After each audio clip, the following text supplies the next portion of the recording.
Welcome to Face the State. I'm Ariana Bennett. Thank you for being with us. Well, if you travel on Northern Nevada's roadways, no doubt you've noticed all of the road construction projects happening in our area this year. So what are they building and when will it be finished? Lee Gibson, the Executive Director of the Regional Transportation Commission, is here to talk about that with us. Lee, thank you so much for coming on the show. Great to be here today. Okay, now for those who don't work in journalism and don't deal with the RTC all the time, just explain to us what the RTC is, what it does. Well, we are obviously in the road building industry and business, as everyone who's driving on McCarran right now will note. But we also operate the transit system. We run the bus system RIDE and the paratransit system Access. And another function that's very, very critical to our region, we're the Metropolitan Planning Organization. Now, those are three big words, but we are a planning agency and we're responsible for defining and identifying long-term projects for our region, including improvements to the freeway system, the bus system, and working cooperatively with the state to make sure that we bring federal funds back from Washington and put them onto our transportation system so we can improve everybody's mobility and accessibility to jobs, recreation, and education. And there's a lot on your slate right now. Would you say this is a busier than usual year, or is this pretty typical? This has been a phenomenally challenging year for us. We are working under some very difficult conditions coming from Washington, D.C. We are operating without a long-term funding bill. This makes planning for the long term and funding projects such as the Spaghetti Bowl very challenging for us because we're not assured of when and how much money is going to become available from the federal government. Couple that with just delivering bus service to 22,000 people every day, transporting over almost 1,000 disabled folks in Access, and building our roads. We have our plate full every day, and we're very, very mindful of the fact that what we do in every day and everything we do is focused on safety. We want to make sure the road you drive on, the bus that you're carried on, is all safe and will get you to your destination in a timely, but most importantly, safe condition. Right. And I want to talk about some of the projects that are happening right now. Obviously, the biggest one that's being built is the Southeast Connector. So tell us, just update us on where the progress is now. Well, we're under construction in phase 2 right now. We're still getting some of the preliminary work done in terms of diverting some of the drainage issues out there. We will be starting pile driving soon on some of the road infrastructure. So we're moving right along and we're on a 27-month schedule.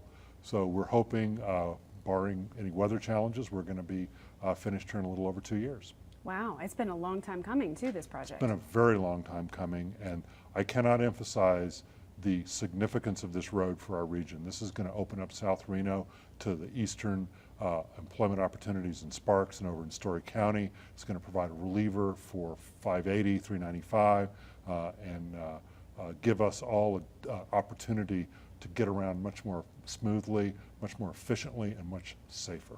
Now, there have been some road bumps, so to speak, in planning this project, though. Obviously, some environmental concerns from certain groups. Have those concerns been done away with at this point, or are you still getting opposition? In our mind, those concerns have been dealt with. We have gone through a very rigorous process with the Corps of Engineers, looking at how we're dealing with wetland issues, how we're dealing with mercury issues, and how we're dealing with flooding issues. We have, if you will, passed all their tests. They are very pleased and have issued their permit to us with regard to how we're going to deal with each of those topics. We're very excited about the wetland restoration that we're going to provide. I want to emphasize, we're going to build not just a road, but we're building a multi-use path that's going to allow bikers, hikers, walkers, people with their pets to really get down and enjoy many of the restored environmental attributes, especially in South Reno, that we're providing for. So we're very excited about the project. There's an improvement for everybody, whether you're into environmental restoration or transportation, and we're very proud of that fact. We're very proud of our environmental track record in all of the projects that we work on. So do you have any more hurdles to clear, or is it pretty much full steam ahead at this point? I think it's full steam ahead right now. Okay. All right, two years and some change, and we'll have that road. So the idea, right, is to kind of alleviate some of the traffic on I-580, correct? Because that's correct. We just have too many drivers?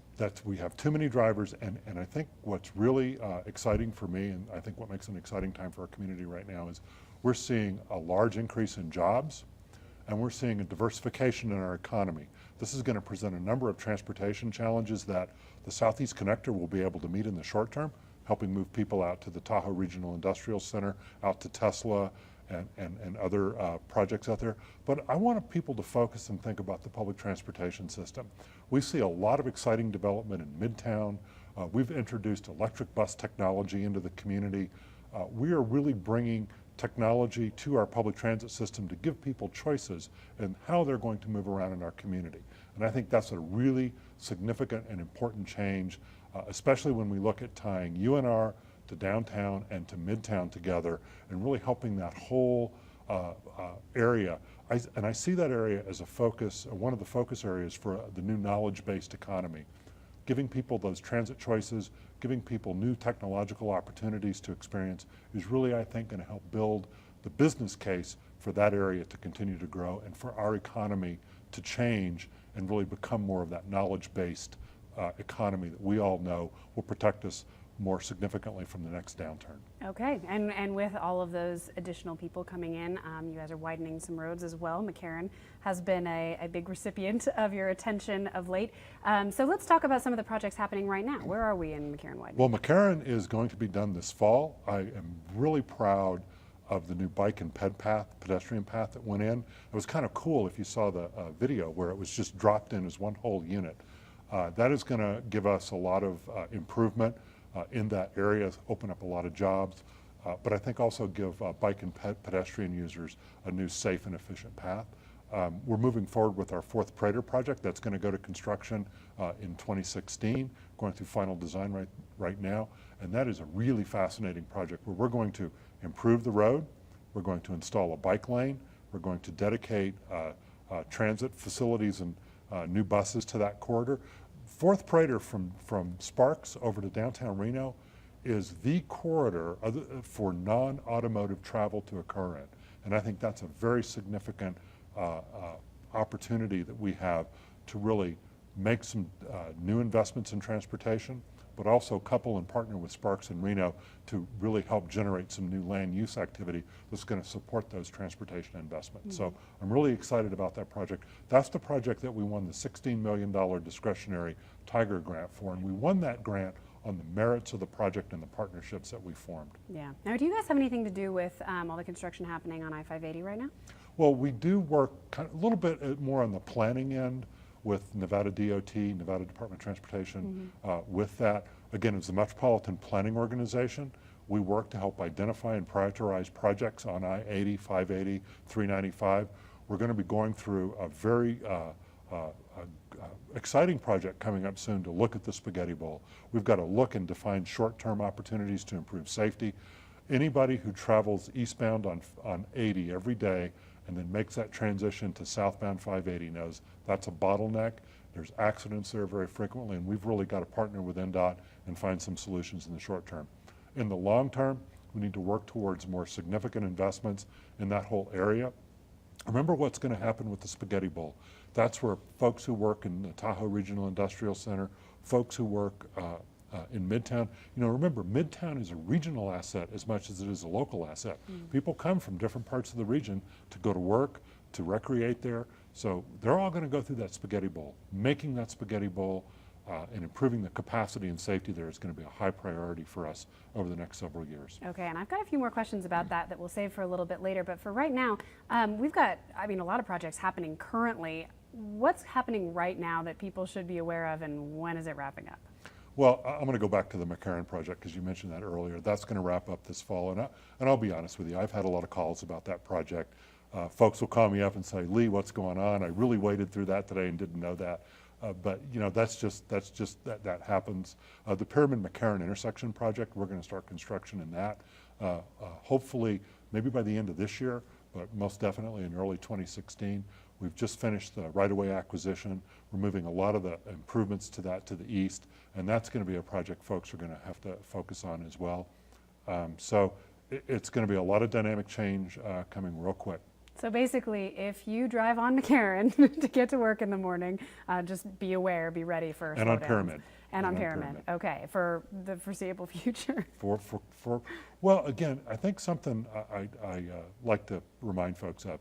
Takes longer to plan a project than it does to construct it. And I think we will be through the construction phase on Pyramid-McCarran a lot faster than most people realize. So but still, hopefully around a year, maybe a little bit less. Okay, Yeah, all right, sounds good.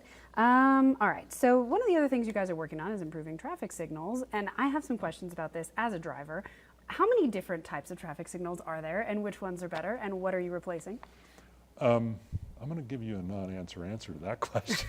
Okay. A lot of what we need to do, I don't know that I agree that there's different type of traffic signals. I think what we are really wanting to focus on is the technology behind the traffic signal and making sure we have equipment that can help us create, and this is kind of a technical term, a progressive platoon of vehicles going through and down an arterial so that we know that we're allocating green time to the dominant movement in the area. Mm-hmm. So we're constantly working with NDOT and the local entities to really improve our computer technology and our software to do that. And that's really kind of an interesting little area because a lot of it focuses on communications technology. Mm-hmm. And I also want to put a plug in for mass transit.